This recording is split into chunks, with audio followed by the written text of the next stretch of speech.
Let me quickly walk you down memory lane before we address this topic. Perhaps it might be something you're familiar with.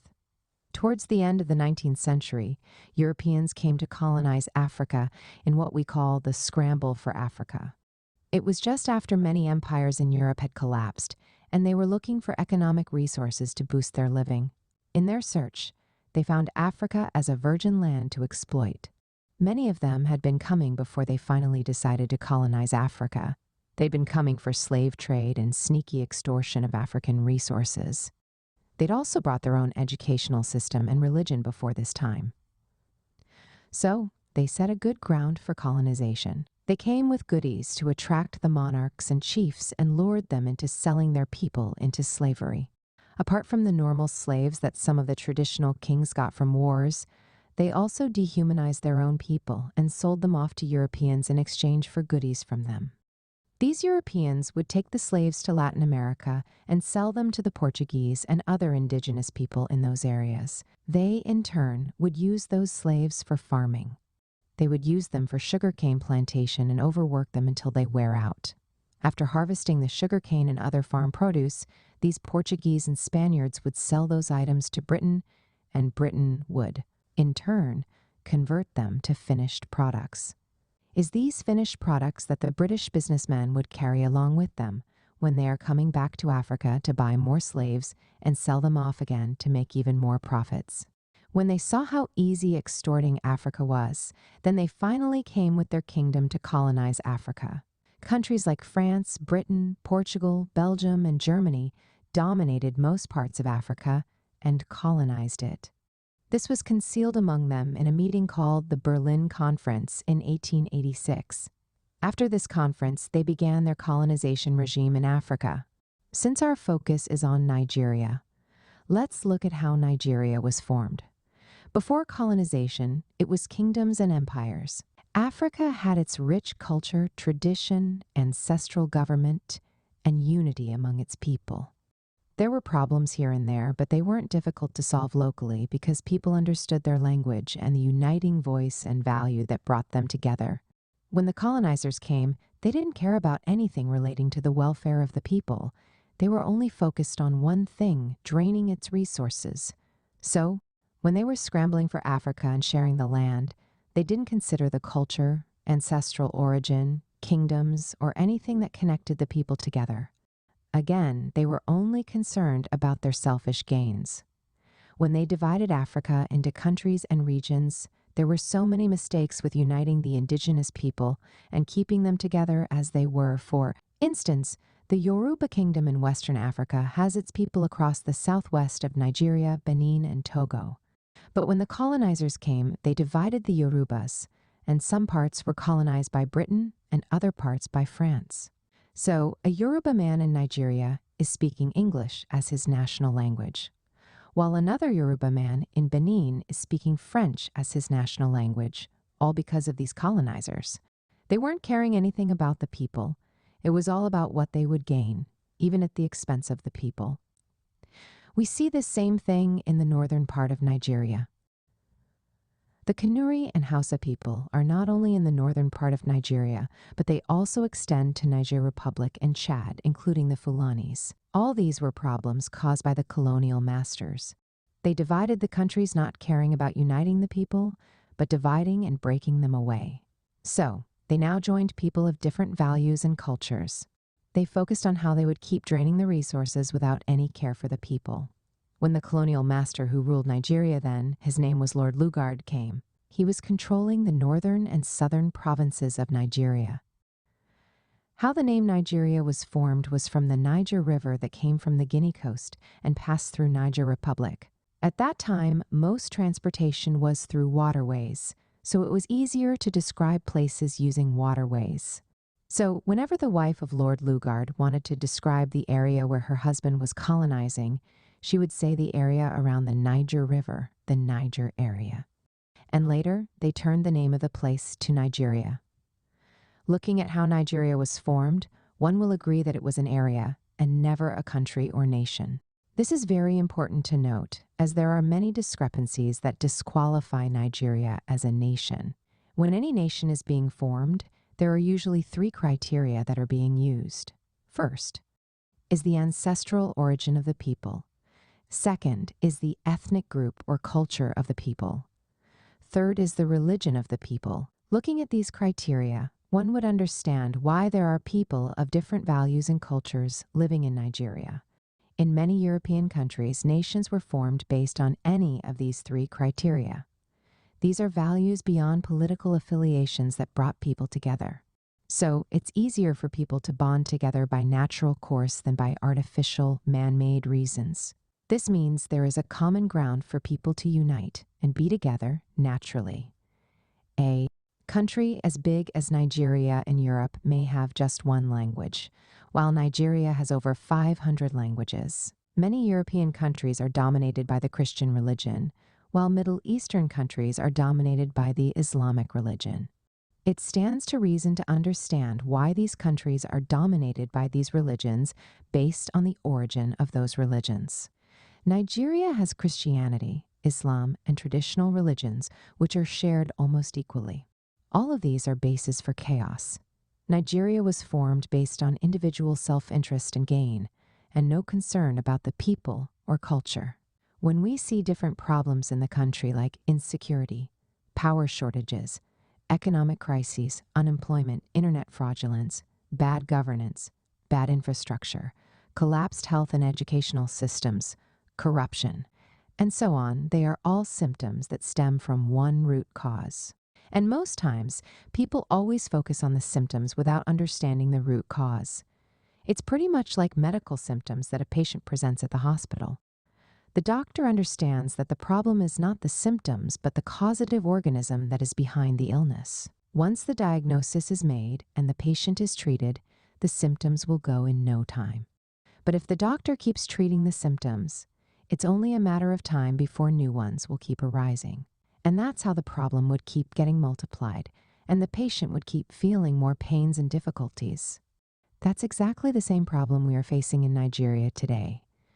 We keep treating the symptoms and hoping the root problem would go away. We keep spending a huge amount of money on security, electricity, crime rates, and so on. But nothing has ever worked. We keep getting drowned more and more and wallow in the mire of hopelessness. Here is the problem, the foundation. Nigeria was founded on a wrong foundation. I will explain that in a moment. When Lord Lugard amalgamated Nigeria in 1914, that is, joining the Northern Protectorate with the South, he had one thing in mind: exploitation. He wanted to keep exploiting the people and the resources, and he made sure that he gave the North political power over the South. He knew the North was easy to control and not as developed as the South. So he wanted Britain to retain power with or without their presence. So when Nigeria gained independence, it was only going to be a matter of time for his trick to play out. He used a phrase, joining a poor husband with a rich wife.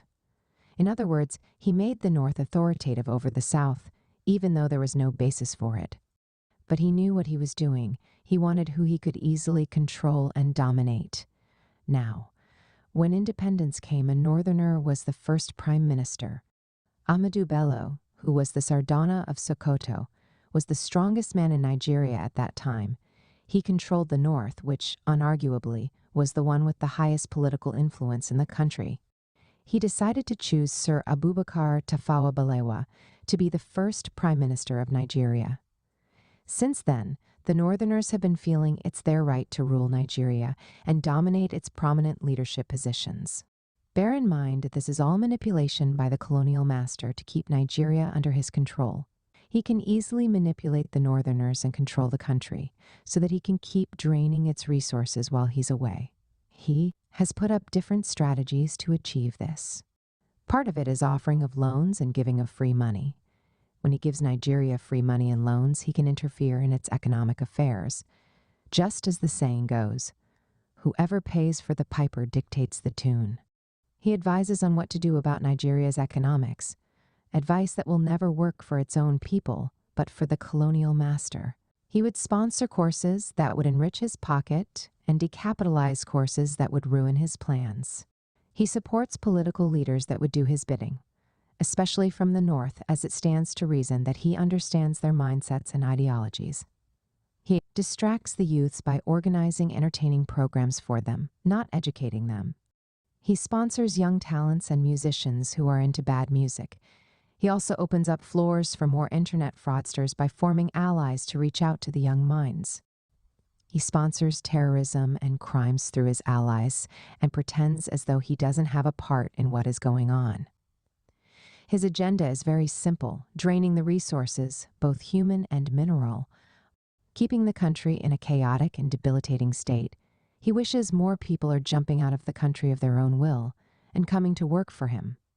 He wants to drain the country more of its intellectual resources and enrich his pocket more when the victims come to work for him, pretty much similar to what happened in the first slavery.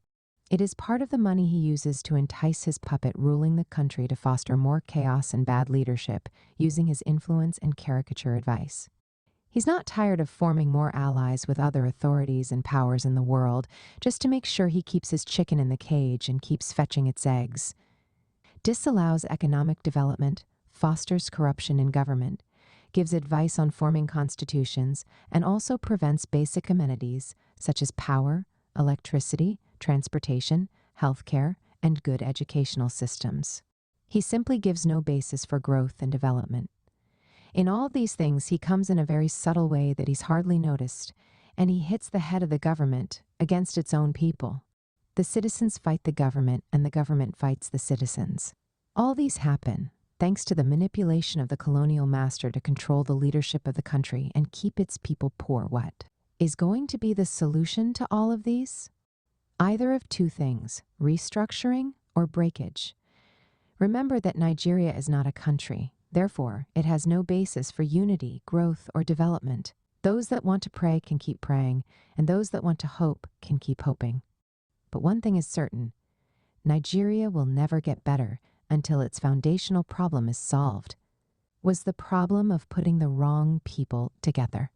It was the problem of having one thing in mind, which was draining the resources of that region. It wasn't anything about the people. It wasn't anything about the future or development of the land. It was purely for the colonial master and his allies. Let's look at these two options that can solve the problem of Nigeria. First, restructuring. What exactly do we mean by restructuring, and how can it be done? Restructuring is the process of changing the political and leadership structure of the country. It is the act of decentralizing power and making regions rule themselves independently without any external forces. Nigeria is called a federal republic, but that is just a name on paper. It is never a reality, a federal republic where the states are slaves to the presidency, or a federal republic where the parliaments are subservient to the executives. That federal republic is a joke. The Nigerian president is more powerful than the United States president in his office. Why? Because the Constitution given by his colonial master allowed him to reverse any order and remain lawless as long as he's in office. He can flout the laws and reject the judicial orders because he's the president, the grand commander of the armed forces of the Federal Republic of Nigeria. That is who he is. But Nigeria doesn't need such a system. It doesn't need power to belong to just one person in the name of the president because it's never a country in the first place, as we've established. It is an area that was arbitrarily formed based on someone's selfish interest. So, putting that area under one umbrella of one leadership is a problem. It would perpetually put the country in chaos and disharmony. If you see the Southeasterners saying they want to go and the Southwesterners saying they want to break, it's because the country is a collection of many unparalleled people who have different values, cultures, ideologies, and uncommon grounds. A country where you have someone who values a cow more than human life, and another one who values human life over 1,000,000 cows, is an error. They have different values, and they would never agree no matter how much you preach love and peace. They are people of different descendants and ancestral origins. They have nothing in common. But the colonial master doesn't want to care about that. Inasmuch as there are resources to drain and people to exploit, he'd rather prefer the country to remain the same than for it to break. Watch out. Restructuring allows everybody to be on their own without any fight or hostility and no negative or unnecessary influence from external factors. The restructuring also allows self-determination and progress in the areas of economy and social development. The second solution is breakage. Yes, breakage. This is when the entire country actually breaks and nothing is connecting all the broken parts. All the broken parts become independent states and each would operate as a nation. The whole idea of these two solutions is to dismantle the wrong system that the colonial master has already set up and remove the totalitarian regime and centralization of power in government. I can tell you that this is the major problem of Nigeria, and it's a foundational issue on which every other thing builds on. People who are saying the problem in the country is not a leadership problem don't know what they are talking about. Everything boils down to leadership. If a leader doesn't know where he's going or how to get there, how will he lead people right? He will surely lead people astray. Someone once said, "I'm not afraid of an army of lion led by a sheep, but I'm afraid of an army of sheep led by a lion," talking about leadership. It's important to understand the power of leadership and how it can make a difference in the lives of citizens and the development of a nation. Countries like Singapore, South Korea, China, Rwanda, and the United States were able to experience dramatic economic growth and development because of the power of leadership. This is what the colonial master knows that makes him always want to make sure that it's the person of a low mental status that rules the country so that he can keep manipulating and controlling him, and in turn exploiting and draining its resources. Nigeria is in such a pathetic situation that it will only take people of strong minds to change its narrative and course. To carry out any of these solutions will require determination. It is what the colonial master will not be pleased with, and he will want to fight with all his strength to make sure he keeps Nigeria in that subservient and debilitating state so that he will keep sucking and milking it dry. So, it's got to be a serious fight. And the good news is, we will surely win. It's time for Africa to be truly liberated from the hands of its colonial masters. The first independence has happened. The second, real independence, must happen where there will be total freedom from slavery and colonial domination and imperialism. So, Pien Sept, 2021. Read next, a wake-up call to all Africans and people of African descent. You can watch this program on YouTube. If you found value in this post, kindly share it with others. Thanks for your support. PS. In case you want to, feel free to reach out to me. If you need advice on your plans and ideas and how to work on your gift and purpose, drop me a message here or email me at sopiansofgod@gmail.com, and we'll arrange a call. Will you like to write a book, share your story, ideas, or knowledge in a book? Now it's easier than ever. In 3 weeks, your book will be written and published. Send a message to bookmindsgmail.com. Get books on Amazon. Amazon Books, check out our website. Wordflix X Publishers if you want customized songs for you or your loved one's birthday, wedding, or any ceremony. I Say Music got you. Contact sopiansofgod@gmail.com. You can also check out these posts. 1. Move Africa. 2. Why the West wants to destroy Russia. The road to WWI. 3. Democracy is a scam in Africa. Here's what works. L14. The role of Africa in the ongoing wars. 5. Africa's nuclear weapon. Kindly drop your comments here, like and subscribe for more. Thanks for watching.